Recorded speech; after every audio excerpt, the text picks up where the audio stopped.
नमस्कार। डिबेट के number 1 show ताल ठोके में आपका बहुत बहुत स्वागत है। मैं हूं आपके साथ अनुराग मुस्कान। योगी सरकार ने मुहर्रम के जुलूस के लिए सख्त नियम लागू कर दिए हैं। जिला प्रशासन को निर्देश दिया गया है कि तय मानकों के मुताबिक ही ताजिए की ऊंचाई रखने की इजाजत दी जाए। साथ ही फरमान में यह भी कहा गया है कि ताजिए के लिए बिजली के तार नहीं हटाए जाएंगे, पेड़ नहीं काटे जाएंगे, तेज डीजे नहीं बजेगा और किसी गरीब का आशियाना नहीं उजाड़ा जाएगा। प्रशासन का तर्क है कि यह कदम सिर्फ सुरक्षा और व्यवस्था के लिए है, न कि किसी धर्म विशेष के खिलाफ। जबकि सरकार के इस आदेश को कुछ मौलाना धार्मिक भावना से नहीं बल्कि राजनीतिक नजरिए से भी देखते हैं। उनका मानना है कि सरकार जानबूझकर मुस्लिम त्योहारों और परंपराओं को टारगेट कर रही है ताकि बहुसंख्यक समाज को खुश कर सके। ताजिए की ऊंचाई सीमित करने की गाइडलाइंस पर मौलानाओं की दलील है कि ताजिया निकालना सांस्कृतिक और सामुदायिक परंपरा बन चुकी है। ऊंचे ऊंचे ताजिए बनाना शान और अकीदत का प्रतीक माना जाता है, लेकिन जब सरकार इसमें दखल देती है और ऊंचाई की सीमा तय कर देती है तो इसे समुदाय की धार्मिक स्वतंत्रता और परंपराओं में दखल अंदाजी माना जाएगा। साथ ही मौलानाओं की यह दलील भी है कि दूसरे समुदायों पर इस तरह की गाइडलाइंस क्यों नहीं दी जाती। इसलिए ऐसा नियम बिल्कुल गलत मानते हैं। वहीं मुस्लिम समुदाय का कहना है कि कुछ लोग ऊंचे ताजिए की मन्नत मांगते हैं, मतलब अगर किसी की मनचाही मुराद पूरी हो जाए तो वो ऊंचे ताजिए की मन्नत मांगता है और उसके पूरा होने की शर्त पर, उसके पूरा होने की सूरत में वो कोशिश करता है कि बड़े से बड़ा ताजिया बनाए। ऐसे में ताजिए की ऊंचाई इसमें बाधा बन सकती है। अब सवाल यह है कि ताजिए की ऊंचाई पर गाइडलाइन से आखिर क्यों नाराज है मौलाना, और ताजिए की ऊंचाई सीमित करने से मुहर्रम के जुलूस पर कैसे असर पड़ सकता है। और सबसे बड़ा सवाल, भाईजान को ताजिए पर गाइडलाइन से असल में दिक्कत है या फिर सिर्फ सियासत की जा रही है। आज इसी अहम मुद्दे पर ताल ठोक कर करेंगे चर्चा, लेकिन उससे पहले देखते हैं छोटी सी रिपोर्ट।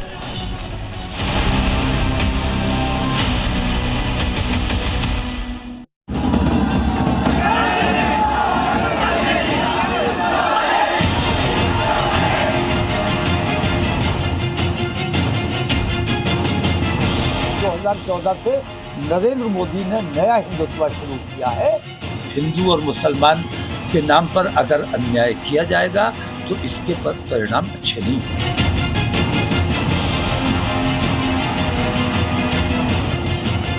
और 10 फीट से ऊपर कोई भी ताजिया नहीं होगा। कोई लाइट, जहाँ बीच में कोई लाइट के तार आते हैं या कोई पेड़ आता है तो वो अनावश्यक वो नहीं कटेंगे।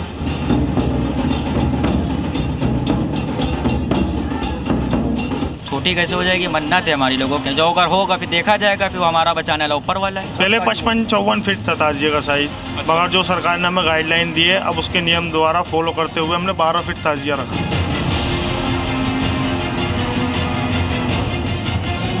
आप लाख मना करें, ये जो मामला धर्मों के होते हैं, बच्चे ना माने तो आप क्या करेंगे। इस्लाम में ऊंचाई के बारे में कोई भी जो है पाबंदी नहीं लगाई। सरकार का फैसला बेहतर है।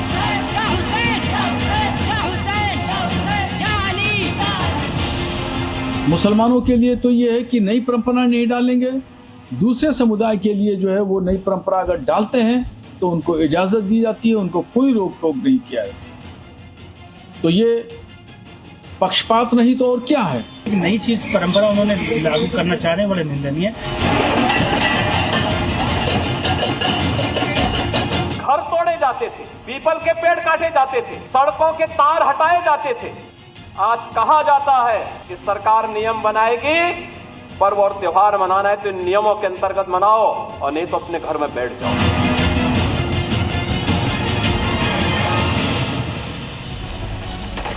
चलिए, मामला संवेदनशील है, इसीलिए बेहद संवेदनशील मेहमान हमेशा की तरह आज ताल ठोके के पैनल में आप सुन पाएंगे।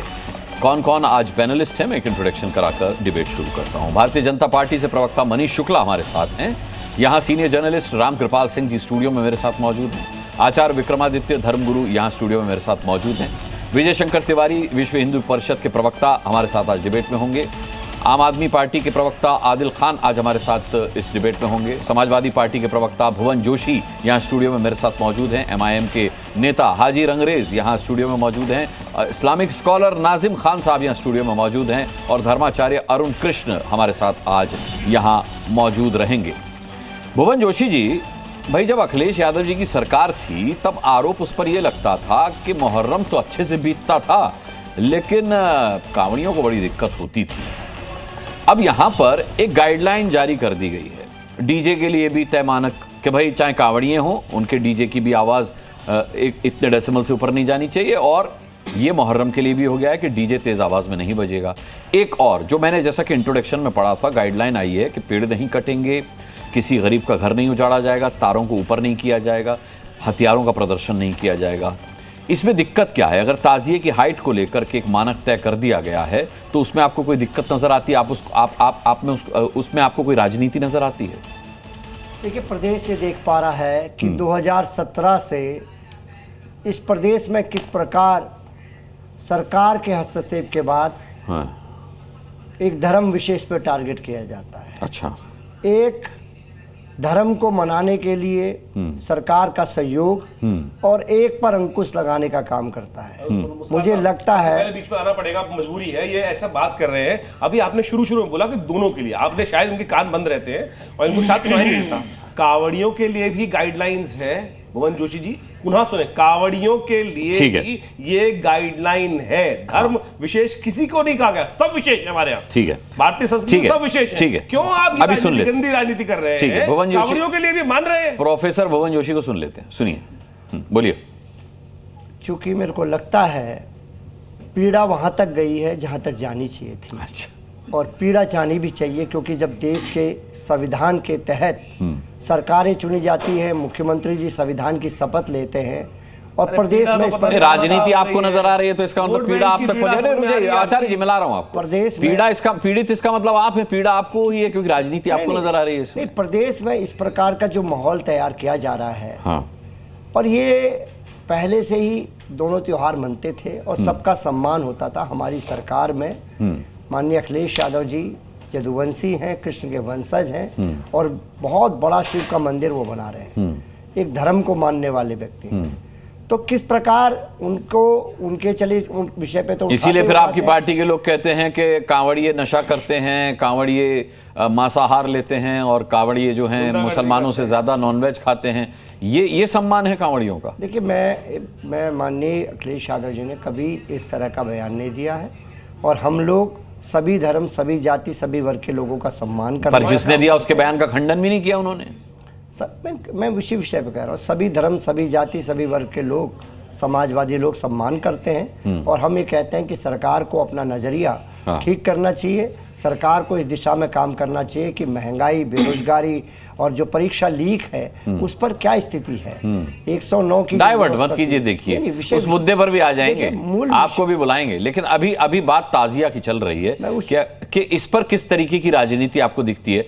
आपने बता दिया और आपने कहा कि सरकार को भेदभाव नहीं करना चाहिए। मनीष शुक्ला हमारे साथ भारतीय जनता पार्टी से हैं। मनीष शुक्ला, आपसे मैं ये जानना चाहता हूं कि भेदभाव का आरोप सरकार पर क्यों लग रहा है? ऐसा इस सरकार ने क्या किया है? साफ तौर पर मौलाना जो है वो ये कह रहे हैं, मुसलमान भाई हैं वो ये कह रहे हैं कि सालों से निकलती थी, 2017 से पहले भी मुहर्रम होता था, कोई बवाल नहीं होता था, कांवड़िए निकलते थे, कोई अभी जैसा कहा गया भुवन जोशी के द्वारा कि सब शांति और सौहार्द से निकलता था। अब जाकर के इस तरीके की बातें क्यों होने लगी हैं? देखिए, उत्तर प्रदेश सरकार सभी धर्मों के 30 त्योहार सौहार्दपूर्वक बीते, शांतिपूर्वक बीतते, इसके लिए तमाम कदम सरकार उठाती है। अनुराग जी, पूर्व में कई घटनाएं आप लोगों ने भी देखा होगा, आप लोगों ने दिखाया भी होगा कि डीजे के नाते से, ताजिया ऊंचा होने के नाते से गंभीर दुर्घटनाएं होती हैं। हाई टेंशन तार, कहीं अंडरपास, कहीं पुल के नाते से इस तरह की व्यवस्था खराब होती है। तो जो ताजिया लेके जाने वाले लोग हैं मुहर्रम के दौरान या कांवड़ यात्रा के दौरान डीजे जो बजेगा उसकी भी साइज छोटी करने के लिए कहा गया है। तो एक दिशा निर्देश सरकार ने जारी किया है और ये लोगों की सुरक्षा को दृष्टिगत करते हुए किया गया है। और इस्लाम के जानकार और कानून के जानकार, अभी मैं ही पढ़ रहा था, उनका कहना है कि ताजिए का कोई ऐसा साइज नहीं है, छोटा भी हो सकता है और कभी कभी भव्य स्वरूप देने के लिए बड़ा भी करते थे, लेकिन बड़ा करने में वो 50-50 फीट तक चला जाता था। घटनाएं दुर्घटनाएं होती थी, उसको रोकने के लिए सरकार ने कदम उठाए हैं और इसको उस दृष्टिगत देखना चाहिए। ठीक है। दरअसल एक फैशन हो गया है कि भारतीय जनता पार्टी की सरकार, योगी आदित्यनाथ जी की सरकार या नरेंद्र मोदी जी की सरकार को कैसे कोस लिया जाए और उसमें इनके मुहर्रम में जो ताजिया के लेकर जाने वाले लोग हैं उनकी सुरक्षा खत्म हो जाए या उनकी दुर्घटना हो जाए, इसको भी समाजवादी पार्टी और इसके लोग देखने को तैयार नहीं है। लेकिन सरकार का अपना दायित्व है, ठीक है, हम सभी नागरिकों की सुरक्षा सुनिश्चित करना उसके। ठीक है मनीष जी, मैं लौटूंगा आपके पास। हमारे साथ हमारे संवाददाता भी इस वक्त लाइव जुड़े हुए हैं। मैं आपको बता दूं कि उत्तर प्रदेश के संभल से राजू राज हमारे साथ लाइव जुड़े हुए हैं, मेरठ से हमारे साथ ब्रजेश तिवारी जुड़े हुए हैं, इसके अलावा लखनऊ से प्रीति श्रीवास्तव हमारे साथ जुड़ी हुई हैं। मैं सबसे पहले संभल का रुख करूंगा जहां से राजू राज हमारे साथ हैं। राजू राज, ये जो गाइडलाइंस आई है मुहर्रम को लेकर के, आप इस वक्त संभल में मौजूद हैं और पिछले साल से लेकर अब तक संभल कितना सेंसिटिव है हिंदू मुस्लिम को लेकर के हम सब जानते हैं। जरा बताइए मुहर्रम को लेकर के जो गाइडलाइंस आई हैं इस पर क्या सोचते हैं संभल के मुस्लिम भाई? बिल्कुल अनुराग, सही कहा आपने कि संभल के मुस्लिम भाई क्या सोचते हैं। संभल में लगभग 343 के करीब ताजिया निकलते थे 2024 से पहले, यानी 2023 में जितनी भी ताजिया निकलती थी उसकी ऊंचाई लगभग 50 से 54 फीट तक होता था।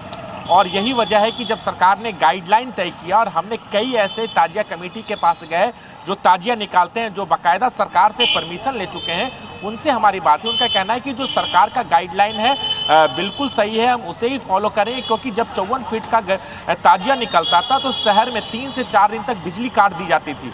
और बिजली काटने के पीछे होते थे कोई दुर्घटना ना हो, क्योंकि अभी भी तस्वीरें दिखाना चाहूँगा कि आप देखिए यहाँ पर चारों तरफ आपको बिजली के तार और मोबाइल के तार, तमाम तार यहाँ पर लगे हुए हैं। अगर 54 फीट का ताजिया इस इलाके से निकलता है तो निश्चित तौर पर यहाँ पर दुर्घटना हो सकती है, शहर की लाइट काटी जाएगी। और जब लाइट काटी जाती थी तो 3 से 4 दिन शहर को अंधेरे में रहना पड़ता था, अस्पतालों की लाइट चली जाती थी, जनरेटर से अस्पताल चलते थे।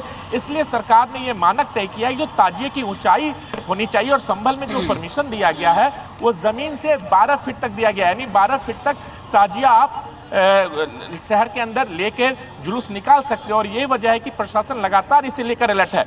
दूसरी सबसे बड़ी समस्या सुरक्षा काफ़ी संवेदनशील है और आपको तस्वीरें भी दिखाना चाहूँगा।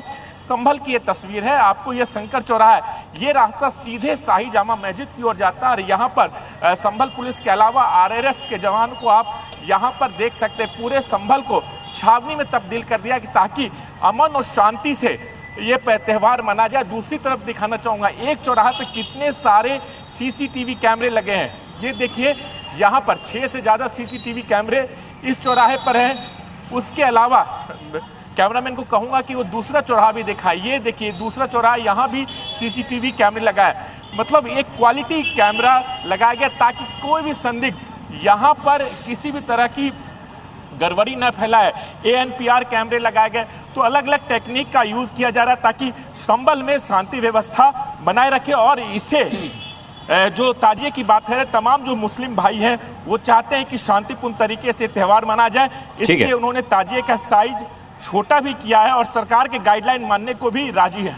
ठीक है, मैं अपने बाकी संवाददाताओं का रुख करूंगा, लेकिन उससे पहले नाजिम खान, क्योंकि आपको जल्दी भी जाना है, मैं आपका रुख करूंगा। नाजिम खान, ये बताइए इसमें कोई दिक्कत नजर आती है आपको? इसमें कोई राजनीति नजर आती है आपको? हाँ अनुराग जी, देखिए हम लोग सरकार के गाइडलाइन का पालन करते हैं। अब देखिए हम लोगों के पास आधार कार्ड है, हम लोगों के पास पैन कार्ड है, हम लोगों के पास वोटर कार्ड है, लेकिन ये विक्टिम कार्ड नहीं है हम लोगों के पास, जो ये विक्टिम कार्ड खेलने की बात करते हैं। अरे सुन लीजिए भाई, सुन लीजिए, बात करिए विक्टिम कार्ड। तो इसका मतलब ये है कि आप लोग विक्टिम कार्ड खेलने की कोशिश कर रहे हैं भाई। इसका मतलब जीता जागता सबूत है कि आप लोग विक्टिम कार्ड खेल रहे हैं। भाई हम कोई विक्टिम कार्ड नहीं खेल रहे, यहाँ मुहर्रम की बात आती है, हम तो सरकार के गाइडलाइन का पालन कर रहे हैं। लेकिन आप लोग कांवड़ के नाम पर जिस तरीके का विक्टिम कार्ड खेलने की बात कर रहे हैं तो बंद कर दीजिए। अरे भाई हम तो सरकार की गाइडलाइन का पालन करते हैं, खुले तौर पर करते हैं, इंशाल्लाह करते रहेंगे, क्योंकि मुल्क संविधान से चलता है, किसी की आस्था से नहीं चलता। और आप लोग सिर्फ और सिर्फ आस्था से चलाना चाहते हैं। और हम लोग सिर्फ मुल्क को संविधान से चलाते हैं। ये मुल्क संविधान से चलेगा, यदि अगर आपको आस्था से नहीं चलेगा। अगर हमने अपना आधार कार्ड बता दिया, पैन कार्ड बता दिया, वोटर कार्ड बता दिया, तो भाई आप अपना विक्टिम कार्ड तो मत खेलिए। भाई आप लोगों के पास विक्टिम कार्ड है, खेलिए आपके पास, लेकिन उस विक्टिम कार्ड के अंदर हम लोगों को शामिल मत कीजिए। हम लोग आपके पास संवैधानिक लोग हैं, संविधान को मानने वाले करते हो। मुहर्रम तो इंशाअल्लाह मानेगा सरकार के गाइडलाइंस। अच्छा नाजिम भाई दुनिया में लोग विक्टिम कार्ड खेलने अरुण कृष्णा जी, मैं कार्ड भी आपके पास है। अरुण कृष्णा जी मैं लौटूंगा, अगर आपको अरे सर आऊंगा, मुसलमान उनको कोई शर्म नहीं। देखिए वो कह रहे उन्होंने कहा, अरे रुक जाइए आधार कार्ड अपना वोटर कार्ड दिखा दो, लेकिन आपके जो विक्टिम कार्ड है ना, वो मेरे पास विक्टिम कार्ड नहीं है दिखाने के लिए। ठीक है, विक्टिम कार्ड कौन सी सरकार में बनता है, कहां से बनता है? अच्छा एक मिनट, हम लोग विक्टिम कार्ड बनवा लेंगे। ठीक है, अरे नहीं ऐसे समझ में नहीं आएगा, ऐसे समझ। अरुण कृष्णा जी जब दो लोग आपस सरकार से अपील करूंगा कि इन्होंने मुझे धर्म परिवर्तन करने के लिए बात कही है, इन पर केस चलाया जाए। भाई इन्होंने मुझे धर्म परिवर्तन किस तरीके के मामले की बात करी, तो इसका मतलब यह है कि कहीं ना कहीं ये इसी तरीके से मुसलमानों को दबाव बनाते, मुसलमानों को दबाव से करने के लिए इस तरीके का विक्टिम कार्ड खेलते। भाई बंद कर दीजिए, भाई हम भारतीय हैं। ठीक है, एक मिनट। विजय शंकर तिवारी जी, सवाल यह है कि नाजिम खान कह रहे हैं कि विक्टिम कार्ड नहीं है हमारे पास, इसमें विक्टिम कार्ड का सवाल कहां से आ गया? दूसरी तरफ यह भी कह रहे हैं वो कि हम सरकार के जो गाइडलाइंस है उसको मानने के लिए तैयार हैं। अगर ये मानने के लिए तैयार हैं तो विक्टिम कार्ड का मसला कहां से आ गया? फिर शिकायत किस बात को लेकर है? नहीं, फिर कोई संकट नहीं है। देखो, वैसे भी किसी भी सरकार का उत्तरदायित्व बनता है अनुराग जी की वहाँ की व्यवस्था ठीक रहे, सड़क पर संचालन ठीक रहे, कोई दुर्घटना न घटे। और इसके लिए अगर कोई गाइडलाइन सरकार की आती है, तो जैसे अभी कांवड़ में भी आया कि भाई आवाज़ कम करके डीजे बजाया जाए, तो ठीक है, पालना करेंगे ना हम। सरकार की गाइडलाइन है उसकी पालना करेंगे ताकि सामाजिक व्यवस्थाएं, सड़क की व्यवस्थाएं सारी ठीक रहेंगी।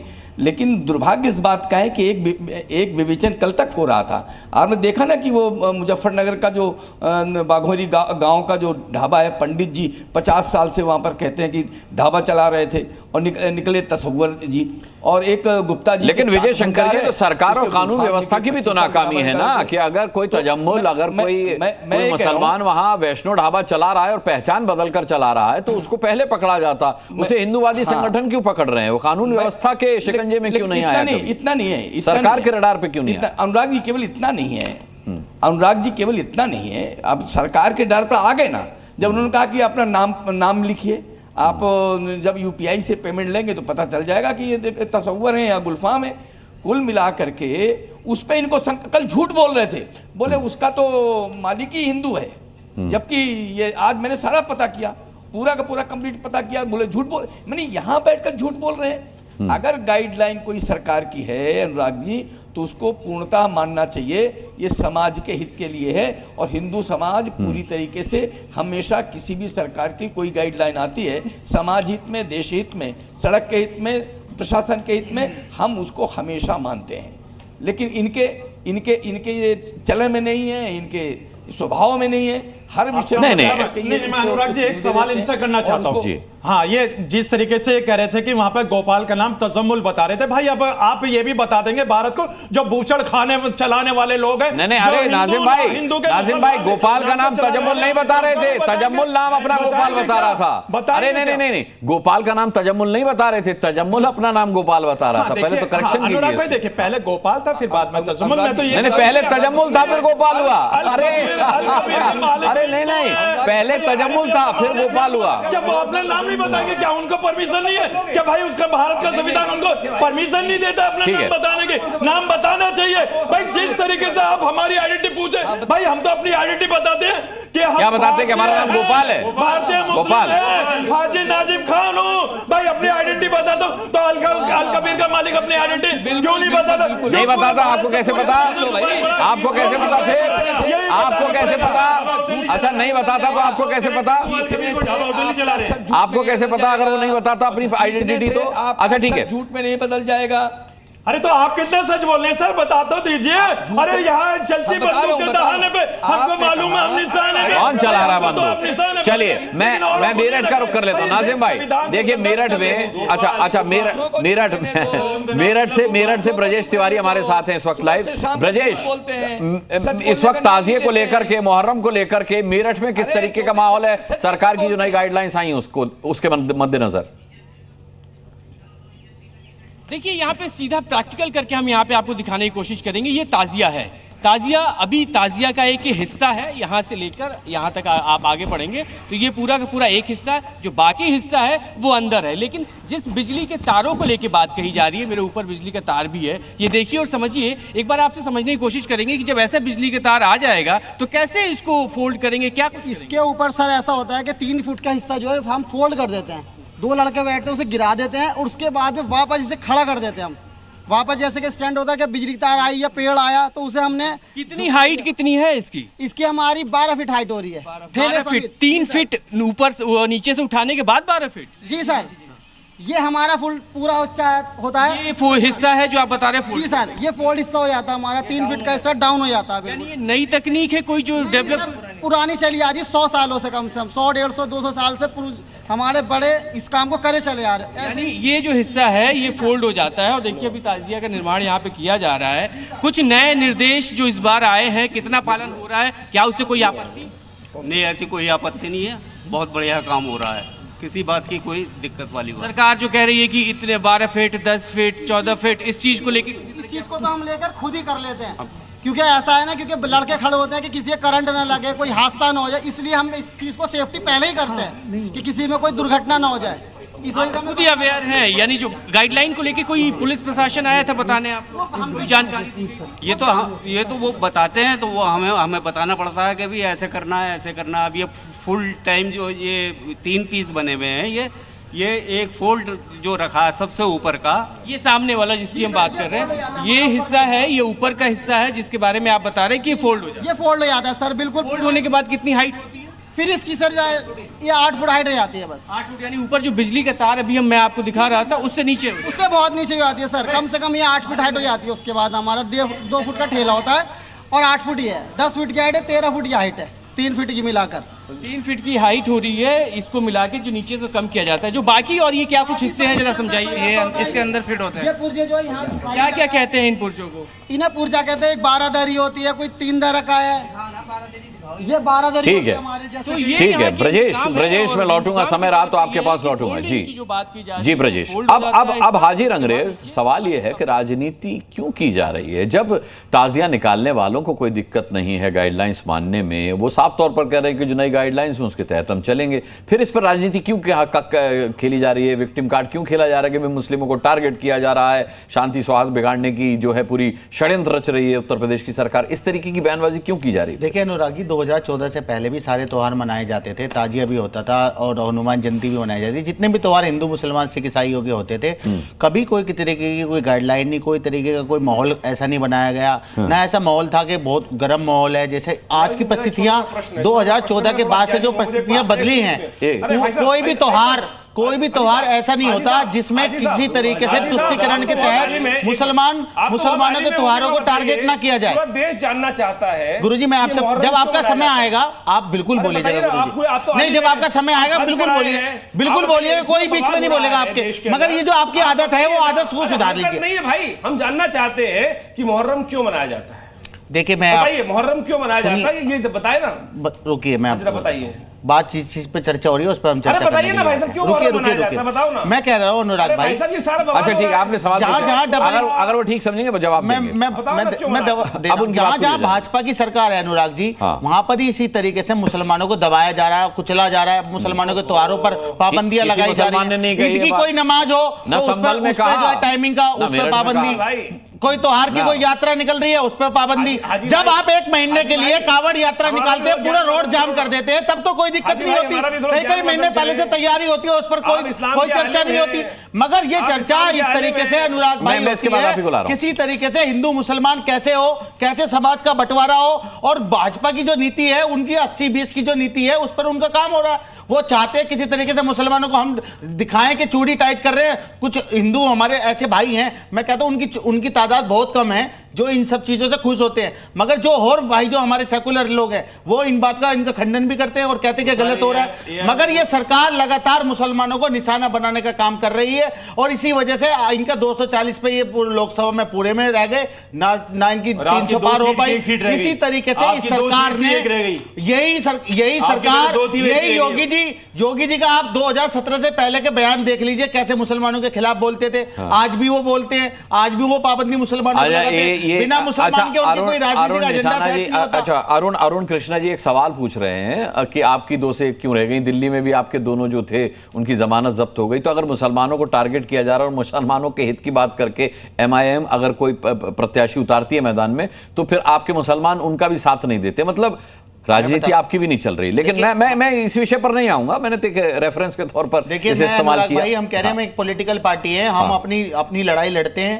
आज नहीं जीत रहे, जब भाजपा बनी तब उनकी भी 2 लड़ाई लड़ने से ज्यादा लड़ाई लड़वाते हैं ये कहिए। धीरे बढ़ते लड़ाई लड़ने से ज्यादा लड़ाई लड़वाते हैं ये कहिए। आचार्य विक्रमादित्य मैंने हाजी साहब से एक प्रश्न पूछा था, मेरे पूरे देश को जानने का एक हक है कि भैया इतना पूरे देश में बवाल कर रहे हैं, आप इतनी बड़ी यात्रा निकालने की बात कर रहे हैं, हम हिंदू हैं, हमें तो पता ही है पर हम क्यों यात्रा निकालते हैं। आप जरा ये बताएं जनाब, सबको पूरा देश जानना चाहता है अनुराग जी के माध्यम से कि मुहर्रम क्यों मनाया जाता है, क्या हुआ था इस दिन? हमारे ऐसा क्या अभी हमारे बीच में इस्लामी स्कॉलर थे जो आपको पूरे तरीके से स्पष्ट करके बताते हैं। गूगल से मैंने निकालने की पॉलिटिकल आदमी हूं, मैं पॉलिटिकल बातें करता हूं, मैं आपकी तरह मैं आपसे पूछने लगूं आपका त्योहार क्यों मनाया जाता है, फिर आपको जो है वो लगे कि आपकी भावना आता हो गई। याजिद की सेना ने करबला में युद्ध में मार दिया था। ये याजिद एक मुसलमान था, खलीफा बनना चाहता था। इमाम हुसैन साहब हुजूर के नवासे थे, कोई RSS वाला नहीं था, कोई हिंदू नहीं था। वही आप कर रहे हो आज भी इस देश के अंदर अशांति। भाई क्यों कर रहे हो अशांति? भाई साहब क्यों इतना अशांत क्यों है मुसलमान? कब तक अशांत रहेगा? अपना ही घर चलाना चाहते हो आप रोजाना वहां पर अगर अपनी पब्लिक दुनिया में होते हैं तो आप हिंदू मुसलमान और हिंदू मुसलमान एकता की बात करते हैं। जैसे ही आप टीवी पे आ जाते हैं तो वैसे ही आते ही आपके अंदर जो है हिंदू और हिंदू की पूरी हिंदुत्व की पूरी आइडियोलॉजी अंदर घुस जाती है। यहाँ के मुसलमानों को कोसना शुरू कर देते हैं। बाहर की दुनिया में मुसलमानों की कोली भरते फिरते हैं, बाहों में लेते फिरते हैं, उनको आई लव यू बोलते फिरते हैं। वैसे आप यहाँ पर आके मुसलमानों के बारे में मैं कहता हूँ आप उन्हीं में रहकर आप इस तरीके की बातें जो करते हैं। अरे बात हो रही है कि मुहर्रम पे तो ताजिया पे जो पाबंदी लगाई जा रही है, इस पर बात करिए, बोलिए। आप हिंदू मुसलमान एकता को आगे बढ़ाना चाहते हैं या नहीं बढ़ाना चाहते? बोलिए कि हम अपनी आइडियोलॉजी को आगे बढ़ाना चाहते हैं। मुझे बोलिए, आप बता नहीं पाएंगे है कि इमाम हुसैन साहब को याजिद ने मारा था, ये बदला हुआ नाम है। देखिए अनुराग भाई ये इस तरीके की बातें करते हैं जिससे कि सेंसिटिव हो, किसी तरीके से इनके ये लाइमलाइट में आ जाए, किसी तरीके से ये इनका एक फेस बन जाए हिंदुत्व का, इस तरीके से मुसलमानों को टारगेट करें। यहाँ पर ये साधु संत हो सकते हैं, कोई ऐसा साधु संत हो, उनका तो काम होता है कि लोगों को अच्छे सबक दे। ये लगातार मुसलमानों को टारगेट करते हैं। भैया इनकी दुकान चल रही है, ठीक है, आपकी दुकान बंद हो जाएगी, मुसलमानों का नाम नहीं लेंगे, आपकी दुकान बंद हो जाएगी। ये काम किया आपके घर का था, माफी मांगो कि गलत किया उसने, इतना गलत किया। मुहर्रम इसलिए बनाया जाता है ना, ठीक है, या हुसैन हम ना, ठीक है, छोड़ देते हैं। अब बाकी मेहमानों का मैं रुख करूंगा। लखनऊ से प्रीति श्रीवास्तव हमारे साथ है। प्रीति, लखनऊ में किस तरीके का माहौल है मुहर्रम को लेकर और सरकार की ये जो ताजिया है इसकी हाइट को सीमित रखने को लेकर जो गाइडलाइंस हैं उसे लेकर के?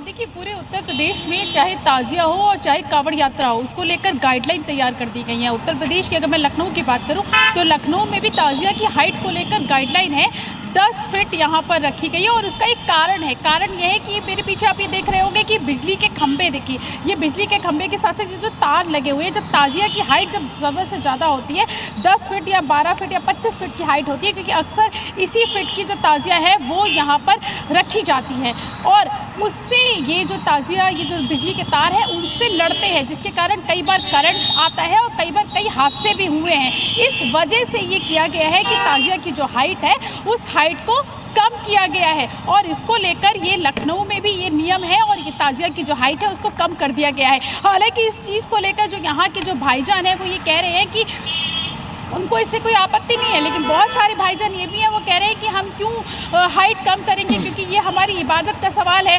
हम मन्नत मानते हैं, हम कहते हैं कि इस बार हम छोटी ताजिया लाए थे, अगली बार हम बड़ी ताजिया रखेंगे। तो कुछ लोग इस तरीके की बात करते हैं, लेकिन अधिकतर लोग ये कह रहे हैं कि जो नियम है वो हमारे लिए है, हमारी सुरक्षा के लिए है। और ये सही बात है, क्योंकि ये जो नियम बनाया गया है ये सुरक्षा के लिए बनाया गया है, क्योंकि अगर बिजली के तार से ताजिया टकराएगी तो एक कोई बड़ा हादसा हो सकता है। और ये कोई पहला हादसा नहीं, इस तरीके के कई हादसे पहले भी ठीक है प्रीति, लौटेंगे आपके पास। फिलहाल जानकारी के लिए आपका बहुत बहुत धन्यवाद। आदिल खान, क्या दिक्कत है अगर लोगों की सुरक्षा के मद्देनजर कोई गाइडलाइन बनाई गई है जिससे आम मुसलमान को कोई दिक्कत नहीं है, लेकिन जो सियासतदान हैं वो सियासत कर रहे हैं, जो मुसलमानों के खैर खा बनते हैं वो इस तरीके की बात कर रहे हैं, जो हमने देखा मौलाना लोग हैं वो इस पर आपत्ति कर रहे हैं कि नहीं साहब ये तो जो है तुष्टीकरण की नीति है, मुसलमानों को टारगेट किया जा रहा है। क्या दिक्कत है अगर सुरक्षा के सवाल पर कोई गाइडलाइन लाई गई है तो?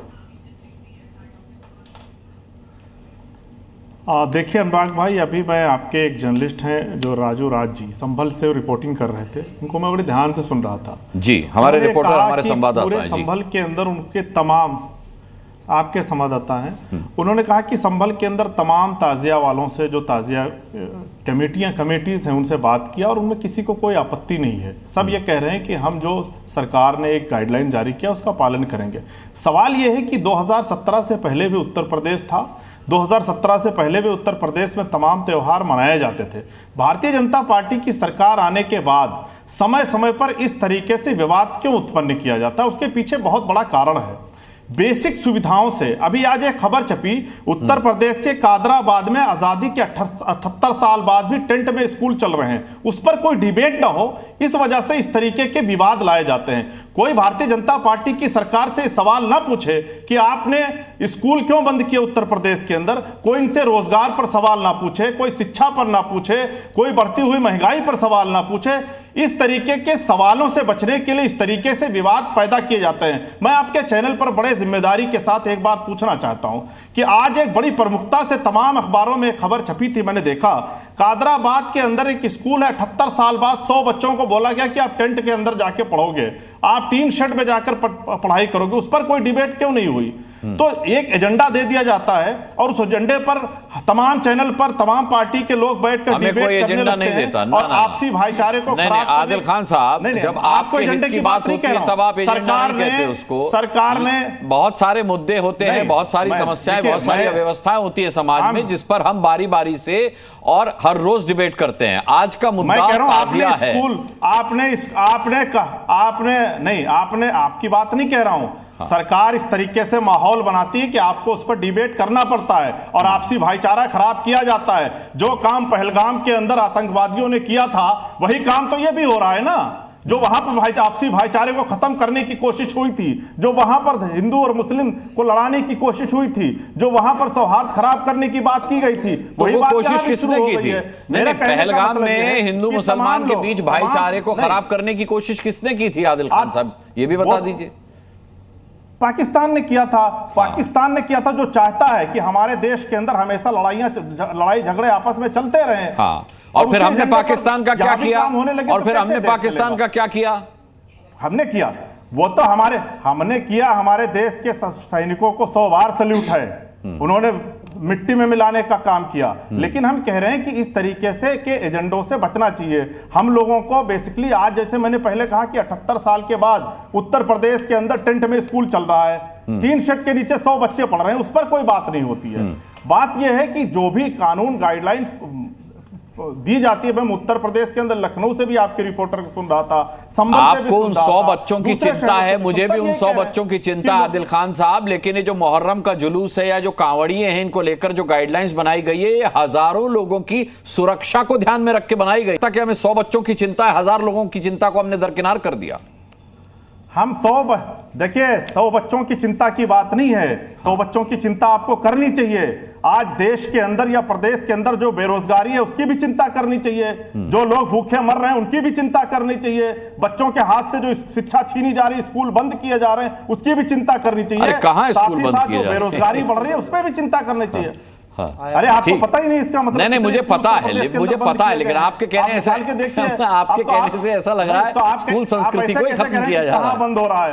आप ऐसे कैसे कह सकते हैं? देखिए, आप ऐसे वेग बयान कैसे दे सकते हैं कि कहां बंद हो रहा है? आप गूगल करिए, आपको पता चल जाएगा कितने स्कूल बंद किए गए। नहीं, गूगल और व्हाट्सएप के ज्ञान पर नहीं चलता पार्टी के, मैं तथ्यों पर बात करता हूं। आप जिस स्कूल का हवाला दे रहे हैं, तथ्यों पर मैंने उसे माना है, मैं गूगल और व्हाट्सएप ज्ञान पर नहीं चलता। आदिल साहब, ठीक है, मैं आपके सवाल का जवाब मनीष शुक्ला जी से ले लेता हूं, फिर रामकृपाल जी का रुख करता हूं। मनीष शुक्ला जी, सवाल यह कि 2017 से पहले जो सब कुछ बदस्तूर ठीक ठाक चल रहा था, अचानक गाइडलाइंस ला करके वैमनस्य फैलाने का काम सरकार कर रही है, ऐसा विपक्ष का आरोप है। देखिए अनुराग जी, आपका चैनल जो शो कर रहा है, इस शो में जितने रिपोर्टर्स आप ग्राउंड जीरो से रिपोर्ट कर रहे हैं, अगर उनकी बातें सुनिएगा और स्टूडियो में जो लोग बैठे उनकी बातें सुनिएगा, तो एक दूसरे के विरोधाभासी साफ साफ दिखने लगेंगे। दरअसल ये लोग राजनीति के लिए दूसरों की सुरक्षा से खिलवाड़ करना चाहते हैं, और उत्तर प्रदेश सरकार ने ये माना है, उत्तर प्रदेश सरकार का ये मानना है कि हमारा दायित्व है कि सभी धर्मों का तीज त्योहार सुरक्षा के साथ बीते, शांतिपूर्वक बीते, और इसके लिए तमाम कदम उठाए हैं। देखिए, दूसरी चर्चा कोई नहीं कर रहा है कि डीजे की साइज घटाई गई है, डीजे कितना तेज बजेगा कांवड़ यात्रा के दौरान, उसका भी मानक निर्धारित किया गया है। ये फ्रॉड सेकुलरिज्म के जो ध्वजवाहक यहाँ बैठे हैं, और ये आम आदमी पार्टी के लोगों को तो जवाब भी नहीं देना चाहिए। एक नेता थे, सत्ता सुख वंचित होते ही पंजाब भाग खड़े हुए हैं इनके, तो ये कादराबाद में कौन सी घटना है? ये अगर इनके पास हो तो आज आपके चैनल पे भी दिखाएं कहां से खबर लेकर आए हैं। ये जो हिट एंड रन पॉलिसी है इनकी, आम आदमी पार्टी की या इंडी गठबंधन की, ये आज उत्तर प्रदेश और देश की जनता समझ चुकी है। तो देखिए, मेरा स्पष्ट कहना है कि ये देखिए, आप अखबार, ये देखिए, आप बोल दीजिए कि मीडिया भी गलत छाप रही है, बोल दीजिए। त्योहार अच्छे से बीते, ये हमारा दायित्व है, उसके आधार पर ये निर्णय लिया गया है। कोई भी आम मुसलमान, आम ताजियादार इससे दुखी नहीं है। वो कह रहा कि नहीं, हम गाइडलाइन का पालन करेंगे चूंकि हमारी सुरक्षा के लिए है। लेकिन ये आम आदमी पार्टी, समाजवादी पार्टी, ये तथाकथित जो इस्लाम के जानने वाले हैं लोग, इनको जरूर आपत्ति है, क्योंकि इनको अपनी नेतागिरी चमका है, चाहे दूसरे की सुरक्षा रहे न रहे। ठीक है, मैं लौटूंगा मनीष शुक्ला। रामकृपाल सिंह जी, गाइडलाइंस तो कांवड़ियों के लिए भी हैं और ताजियादारों के लिए भी हैं। कांवड़ियों की तरफ से कोई बयान नहीं आया कि सरकार हमको टारगेट कर रही है, फिर केवल कुछ मुस्लिम नेताओं की तरफ से, कुछ मौलानाओं की तरफ से ही आपत्ति क्यों की गई कि मुस्लिमों को टारगेट किया जा रहा है? अनुराग जी, देखिए, जो बात कही गई है, जो गाइडलाइंस है, अगर किसी से पूछिए तो बोलते हैं ये सही है, लेकिन ये कर कौन रहा है? दिक्कत इसकी नहीं है कि हुआ क्या है या क्या होने जा रहा है, वो तो बहुत अच्छी बात है, लेकिन ये कहने और करने वाला कौन है? अगर करने और कहने वाला ठीक नहीं है या हमारे हिसाब से ठीक नहीं है तो हम इसका विरोध करते हैं। यानी आपने बात तो सही कही है, लेकिन आपका लहजा गड़बड़ था, आपका पहनावा गड़बड़ था, या फलाना चीज गड़बड़ थी, या हमें शक्ल पसंद नहीं। हाँ, मतलब यही है। अभी आप पार्टी के प्रवक्ता आदिल भाई कह रहे थे कि 2014 के बाद से ये चीज़ें, वो 2017 के बाद से। मैं उनको ज़रा सा छोटी सी याद दिलाना चाहता हूँ। मुजफ्फरनगर में जो कुछ हुआ था, उस पर एक वहीं के एक मुस्लिम शायर ने 2 लाइनें लिखी थी, तुम संवर कर सजन सैफई हो गए, हम उजड़ कर मुजफ्फरनगर हो गए। ये 17 के पहले की बात है। कृपया वो है ना, उघारिए मत, नहीं तो बहुत सारे जख्म खुल जाएंगे। आप ये बताइए, मैं उसी उत्तर प्रदेश का हूँ और मैं 90 से पहले की बात कर रहा हूँ। इसी लखनऊ में जब ये मुहर्रम, ये ताज़िए निकलते थे, पहले से हो जाता है कि कहीं कुछ गड़बड़ न हो जाए। हिंसा की घटनाएं बहुत सारी होती थी, बहुत सारा मार पिटाई, एक टेंशन होता था, दंगे हुए हैं। आज की तारीख में ये कहना कि ये सब चीज़ें 17 हो रही, कम से कम कृपया ये ना कहें। रही बात इसकी है, अभी एक सज्जन जो सबसे पहले जिनको अनुराग जी ने मौका दिया था, देखिए वो अपनी पीड़ा को भी वीर रस में सुना रहे थे, रौद्र रस में सुना रहे थे। अरे कम से कम प्रार्थना, विनती और पीड़ा, इनका बयान हमेशा किस भाषा में, किस लय में होता है तो सोचना चाहिए। तो दिक्कत ये नहीं है, दिक्कत ये है आम आदमी, जैसा मैं कहता हूँ, इंसानों को कोई तकलीफ नहीं है। चंद जो एकेडमिया है, मैं क्लासेस और मासेस की बात करता हूँ, मासेस को कोई दिक्कत नहीं है कुछ भी। आम मुसलमान को ना दिक्कत है, ना आम हिंदू को दिक्कत है। अरे भाई छोटा कर लीजिए। जो लोग कहते हैं पहले ऐसा नहीं हुआ, अरे भैया पहले बिजली ही नहीं थी, पहले तार ही नहीं था, पहले फ्लाईओवर नहीं हुआ करते थे। आप कितना भी बना लें, क्या कर लें, समय के साथ चीज़ें बदलती हैं और वो गाइडलाइन सबके लिए है। बात सबको, यहाँ चैनल पर बैठने वालों को भी और उन लोगों को भी जिनका लक्ष्य वोट है, चाहे कोई भी त्यौहार हो, उसमें दिखाई पड़ता है कि हम कहाँ खड़े हों, क्या बोलें, कैसे बोलें, ताकि हमारा जो ये वो कोर स्ट्रेंथ है, हमारा वोट बढ़ गए, ये कहीं फिसल न जाए। ये चिंता हर पॉलिटिकल पार्टी को होती है। इसीलिए हर तीज, त्योहार, धर्म, जितने भी हो चीजें होती हैं, हर मौके पर राजनीति के बिना सत्ता पक्ष को गाली दिए या बिना, मैं विपक्ष की भी बात करता हूँ, सत्ता पक्ष की भी, सब जगह से राजनीति के बिना कोई तीज त्योहार पर बहस संभव ही नहीं है। क्या हम इस जगह पहुंच गए हैं? क्या आज की तारीख में बिना पार्टी लाइन के हम इस पर बात नहीं कर सकते थे कि ताजिए का क्या होना चाहिए? अगर कोई चीज गलत है तो क्यों है? लेकिन देखिए आप, हर जगह पे एक तो जनरलाइज स्टेटमेंट दिया जाता है। बात आज की ताजिए की है, हाइट की है। इसमें 17 साल भारत पर आप निबंध लिखने लगते हैं लोग कि पिछले 14 सालों में ऐसा हुआ है। ठीक है, मेरा ये कहना है कि सब कुछ ये राजनीति के चश्मे से आप देखेंगे तो कभी भी इस देश में सौहार्द पूरी तरह बना पाना बहुत मुश्किल होगा। ठीक है, मैं अरुण कृष्णा जी के पास जाऊं, उससे पहले प्रोफेसर भुवन जोशी, ये शेर मुझे बड़ा अच्छा लगा कि तुम संवर कर सैफई हो गए और हम उजड़कर मुजफ्फरनगर हो गए। आपको कैसा लगा ये शेर? देखिए, आपकी की सरकार पर था। राम कृपाल जी ने जो शेर पढ़ा, वो शेर मलाईदार तो हो सकता है, लेकिन यथार्थ पीड़ादायक भी था। आपको पीड़ा में मलाई दिख रही है प्रोफेसर भुवन जोशी? पीड़ा में मलाई, तुम संवरकर सैफई हो गए, हम उजड़कर मुजफ्फरनगर हो गए। 19वें दिन अखिलेश यादव पहुंचे थे, मुझे याद है। तुम मुजफ्फरनगर, हाँ, सैफई हो गए, क्योंकि सैफई में वो फिल्मी डांस चल रहा था, तुम संवरकर, इसलिए लिखा तुम संवरकर सजन सैफई हो गए। शुरुआत भी नहीं करी, नहीं शुरुआत नहीं, मैं मुझे आपत्ति ये हुई कि पीड़ा में आपको मलाई दिख रही है। नहीं, वो मलाई है, मैं उसको सिद्ध करूंगा, ऐसे थोड़ी। वो मलाई इस प्रकार से है कि मुजफ्फरनगर के जो कांड में सैनी नाम का जो विधायक था भारतीय जनता पार्टी को, जिसको सुप्रीम कोर्ट ने, जिसकी सदस्यता खत्म करी, वो कहां से शुरुआत हुई ये भी देश को जानना। सरकार तो आपकी थी ना, और वो जनता की अदालत में गया। मैं कहना चाहता हूं, लेट मी कंप्लीट सर। नहीं करिए, बीच में नहीं, मैं बहस छोड़ लूंगा, बोलिए। आज भुवन जोशी की तारीफ है, आज बहुत शालीनता के साथ। मैं आपको बताना चाहता हूं, मुजफ्फरनगर का जो दोषी है, वो हत्या का दोषी है, वो सैनी विधायक है भारतीय जनता पार्टी का, और जिसको जनता की अदालत में घसीटने का काम समाजवादी पार्टी ने। सरकार तो आपकी थी, इस पर भी कुछ बोलिए। करता हूं, ये भारतीय जनता पार्टी के लोगों ने दंगा कराने का काम करा, और मैं मतलब अखिलेश यादव फेल हो गए, और राम कृपाल जी अखिलेश यादव फेल हो गए।